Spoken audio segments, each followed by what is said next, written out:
અમદાવાદની સિવિલ હોસ્પિટલમાં આઈસીયુમાં વેઇટિંગ હોવાના દાવાઓ થઈ રહ્યા છે। લાંબા સમય સુધી આઈસીયુનું વેઇટિંગ હોવાની રજૂઆત થઈ સિવિલ હોસ્પિટલના સુપ્રિન્ટેન્ડન્ટે દાવાઓને ફગાવ્યા છે।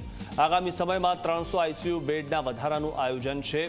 સિવિલ હોસ્પિટલમાં 2 થી 3 દર્દીનું વેઇટિંગ રહે છે। હાલ સિવિલમાં 110 આઈસીયુ બેડની વ્યવસ્થા છે।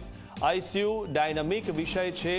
ઘણી વખત વેઇટિંગ હોય, ઘણી વખત વેઇટિંગ ના પણ હોય તે વાતનો ઉલ્લેખ પણ સુપ્રિન્ટેન્ડન્ટે કર્યો છે। જેમ કે જૂના સમયમાં 20 થી 25 દિવસનું આઈસીયુ વેટિંગ એ શક્ય નથી, 2 થી 3 દિવસનું પણ શક્ય નથી, પરંતુ 2 થી 3 એ આઈસીયુમાં વેઇટ કરવાવાળા દર્દીની સંખ્યા છે જે 2-3 કલાકમાં જ એમને મળી જતું હોય છે।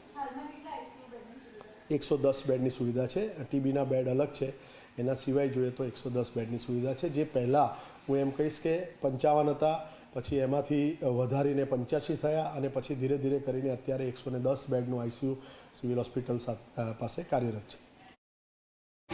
સિવિલ હોસ્પિટલમાંથી કેટલાક લોકો એવા દાવાઓ કરી રહ્યા છે કે જે આઈસીયુ બેડ છે એ વેટિંગ જોવા મળી રહ્યું છે। કેટલાક લોકોના એવા દાવા, પરંતુ તેની સામે સિવિલ હોસ્પિટલ પ્રશાસન આ દાવાઓને નકારી રહ્યું છે। તેમનું કહેવું છે કે અત્યારે સિવિલ હોસ્પિટલમાં કુલ 110 જેટલા આઈસીયુ બેડ છે અને આ બેડમાં 1 કે 2 દર્દીઓનું વેટિંગ હોય છે, પરંતુ દિવસોનું વેટિંગ એ શક્ય નથી।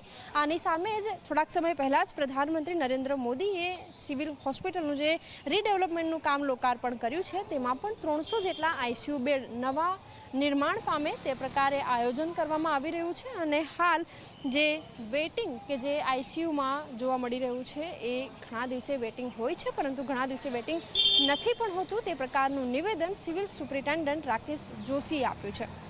કેમેરામેન ઉમેશ પરમાર સાથે સપના શર્મા, ઝી 24 કલાક, અમદાવાદ।